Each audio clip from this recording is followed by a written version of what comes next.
because he's actually got this lump on his eyelid. And we've tested this before and it's just a little cyst, it's not bothering him. But his eye was actually not responding and his pupil's a different size to the other one. If we touch him, he's not really blinking and closing that eye. So we've diagnosed a nerve problem in this eye and he's been doing okay. It has been comfortable, so it's no issues. But just the last few days he's having trouble eating. So we're here today to just look at him eating and see if we can help him get some food into him. He's lost a little bit of weight, not too bad, but he's still drinking okay as well. So if we look at his eating, he is keen to eat, but he's actually doing a lot of mouth movements. And it looks like he's actually got a wee bit of nerve damage to that tongue now as well, and he's getting food caught up in his cheek pouch. So I've suggested using this diet called AD. It's what we use in veterinary clinics for convalescing. It's a bit rich long term, but for the convalescing patients it's really quite handy. And the other thing with it is there's no chunks in it. So what I've done is just put about a third or a quarter of a tin into this dish and just to see what he did. And he actually ate that quite well. He was still a wee bit struggling, so what I did was added a little bit of water to it and made it more like a soup. And the other thing you can do is even lift it up, put it on a little ledge so he doesn't have to bend down, and that will encourage him to eat it more. The other little trick is to heat it in the microwave just for about 10 seconds just to make it smell a wee bit more enticing. But he's just working his way through that quite well. So if your cat's not eating well by itself, you can try syringe feeding them with some food. Again, you don't want anything that's got chunks in it because it will have trouble getting up the nozzle. What you can even do is blenderize some of the foods. So put them in the blender and just mix them up so they're not quite so chunky, and the cats might have a better chance at eating them. So Zach's decided to have a wee rest for himself, and that's fine. I will carry on showing you this. So what I do is I put about half a tin of this AD into a dish with about 1 to 1.5 tablespoons of warm water. And I mix it up so it's more of a sloppy mixture. Then I microwave it for 10 seconds and then just give it a good stir so the heated bit is evenly dispersed. And then putting in a syringe, you actually just suck it up. Now I find if you leave it in one place, you'll suck up an air bubble eventually. So I tend to move it around and you can actually get most of it into a syringe. You might get a few air pockets and you can actually tap it to get the air pocket to the top. I'll just show you that with Zach in a wee minute. But you can use all sorts of sizes. The 5mm is quite small, but we can even go up to, our favourite one is a 60mm syringe. And this has got a catheter tip, so it's actually got a different nozzle on it, and that's a lot wider than our normal hypodermic needle attachments. So we find that half a tin diluted down will fill a 60mm syringe. And for about a 4-kilo cat, they would need 3 of those syringes in a day. So that's about 1.5 cans a day. And that's their calorie intake. So that just gives you an idea of how many calories they need to maintain their weight. So we'll get Zach back and we'll just show you how we syringe some food into his mouth. I tend to put my hand over his head. So I've got his cheeks in my thumb and forefinger.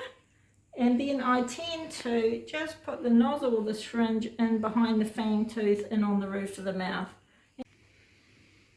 So just squirt just a little bit at a time. Give them time to swallow it. Good boy. Hey? And if they're taking it down, then that's a good sign. It's when they spit it out and they don't want to be fed, then we know they've got a serious problem. But that tongue's working, just not quite as effective as it should be. Give them another little go. Here's a bigger bottle than that. Tap it till it's at the top. I might lose a little bit out. And just again, just behind the fang, onto his roof of his mouth. You're not drenching it down his throat, actually just popping it on the roof of the mouth, and with gravity that will dribble down. Good boy. You alright? And last little bit. Nice. And then I always give them a wee face cloth afterwards. This is just a swab that I've put in some warm water and rinsed it out, and just give them a nice little wash all the extra off their face. You can even syringe them with a syringe of warm water just to give them a mouth flush as well. You've got some milk on your face. And yeah, hey? But all that little nursing does certainly help, and it's kind of neat to do for your elderly cat. Alright, thanks Zach. So we're with Kaos today, and he's got a little bit of a fever, so he's not one to eat either. So we've just mixed up some AD, made it nice and sloppy like instant pudding. He's sniffing at it, but he's just not quite that interested to take it down. So we're going to send him home, but we're just going to give him a wee meal before he goes home. Alright, okay? So we're just popping it on the roof of his mouth. He's actually liking it once it's in his mouth. So just behind that fang tooth, onto the roof.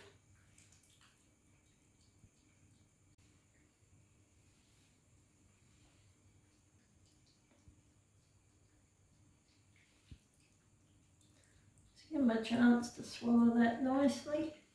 Hey? Oh, you like that? That's good. I think on some antibiotics he'll be a lot happier tomorrow, but we'll just give him some food for today. Nice, isn't it? Told you it was good. Make it gentle for him. I'm not really holding him too much. Hey, last little bit.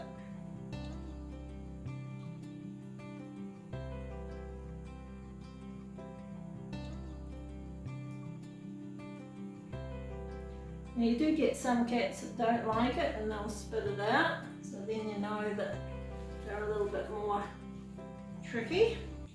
But the fact he's taking that down quite nicely makes me optimistic that he'll be right in a few days. And then I like to just give them a little bit of a face wash, especially AD gets a little bit sticky if it's left. Hey, and they quite like a face wash. Yes, they do. Sometimes if they're not feeling well, they won't be cleaning themselves either, so I think they quite appreciate a little face wash. And hey, alright Kaos, we'll get you home. So I just noticed some black little peppery looking bits on the table, so we've got out our trusty piece of paper towel and wet it, and of course you can see the red and brown.